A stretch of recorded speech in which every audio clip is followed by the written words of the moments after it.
अनिका की हुई मौत, अनिका की मौत की जिम्मेदार खुद को मानने वाली है सरू। सरू कहने वाली है वेद से कि इस मौत का जिम्मेदार मैं खुद को मानती हूँ, क्योंकि अगर मैं आपके साथ शादी ना करती तो आज अनिका जिंदा होती है। भाई सीरियल सरू में धमाकेदार ट्विस्ट आया है, जहाँ पे अनिका की मौत हो गई है और अनिका की मौत का जिम्मेदार सरू खुद को मानने वाली है और वेद के साथ शादी करने को लेकर मना कर देने वाली है। अब आपको दिखाया जाएगा कि भाई अनिका को देखने के लिए जब यहाँ पर वेद और सरू पहुँचते हैं तब रोड पर अनिका पड़ी होती है, जहाँ पे पता चलता है कि वो मर चुकी है और ये देखकर यहाँ पर वेद के होश उड़ जाते हैं और सरू तो यहाँ पर हैरान दंग रह जाती है। सरू को समझ में आ जाता है कि अनिका ने अपनी जान इसीलिए ली क्योंकि उसकी शादी होने जा रही थी भाई वेद के साथ, और वेद सरू की शादी हो जाए इस बात को एक्सेप्ट नहीं कर पाई अनिका, इसीलिए उसने अपनी जान ले ली। और ये देखने के बाद सरू जो है वो यहाँ पर काफ़ी दुखी हो जाती है और सोचती है कि घर जाकर वो दादी साहब को क्या चेहरा दिखाएगी और क्या बताएगी कि भाई अनिका की मौत की जिम्मेदार सरू है। अब आने वाला एपिसोड धमाकेदार होने वाला, जहाँ पे एक तरफ सरू अपने आप को इस मौत का जिम्मेदार भी समझेगी तो वहीं पे दूसरी ओर अनिका जिंदा भी होगी। जी हाँ, अनिका की एक बहुत बड़ी घटिया चाल है।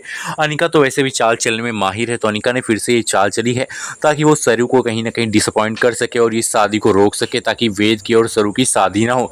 अब भाई यहाँ पर इस शादी को रोकने के लिए यहाँ पर हर मुमकिन कोशिश अनिका करना चाहती थी, इसलिए अपनी नानी के साथ मिलकर उसने एक घटिया चाल बनाई। उसने कुछ ऐसा खा लिया जिससे उसकी सांसें ना चले और उसको सांस लेने की ज़रूरत भी ना हो। अब भाई यहाँ पर आपको दिखाया जाएगा कि अनिका ने यहाँ पर एक बहुत ही घटिया प्लान बनाया था, जिस घटिया प्लान में सरू और वेद फंस भी जाते हैं, जहाँ पे सबको लगता है कि अनिका भाई मर गई है। लेकिन तभी यहाँ पर अनिका को दिखाया जाता है कि होश आ जाएगा और उसको लेकर वेद जो है हॉस्पिटल जाएगा। हॉस्पिटल में डॉक्टर कहेंगे कि ये अपनी याददाश्त खो चुकी हैं और यहाँ पर अनिका बहुत ही घटिया चाल चलेगी। याददाश्त खो जाने के बाद वो यहाँ पर वेद को पहले जैसे अपना दोस्त मानेगी और सरू को नौकरानी समझ लेगी। भाई अब कहानी में वो ट्विस्ट आएगा जहाँ पे अनिका सरू को फिर से बेइज्जत करती नजर आएगी और यहाँ पर सरू को इस घर की मालकिन होते हुए भी भाई उसे नौकरानी वाले काम करने पड़ेंगे। अब कहीं ना कहीं यहाँ पर सरू से बदला लेती अनिका नजर आएगी, लेकिन ये सच्चाई बहुत जल्द सामने आएगी वेद के आने वाले एपिसोड्स में, जहाँ पे वेद जो है सरू से कहेगा कि कुछ दिन तुम नौकरानी बन के काम चलाओ जब तक कि इस लड़की की याददाश्त वापस ना आ जाए अनिका की,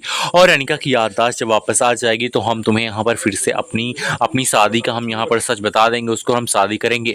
भाई अब कहानी में धमाकेदार ट्विस्ट आया है, जहाँ पे अनिका जो है यहाँ पर महारानी बन के सारी काम करवाती हुई नजर आएंगी सरू से और सरू नौकरानी बन के सारे जुल्म सहती चली जाएगी। लेकिन फिर एक दिन यहाँ पर सच्चाई सामने आ जाएगी अनिका की, जिस तरह होता है, और सच्चाई सामने आने के बाद इस बार अनिका के पास कोई भी चारा दूसरा रास्ता नहीं होगा कि भाई वो सरू की और वेद की सगाई और शादी को रोक सके और फिर इन दोनों की शादी हो जाएगी। लेकिन इस शादी में बहुत बड़ा अड़ंगा डालती नजर आने वाली है वेद की माँ, क्योंकि वेद की माँ नहीं चाहती है कि सरू की और वेद की शादी हो।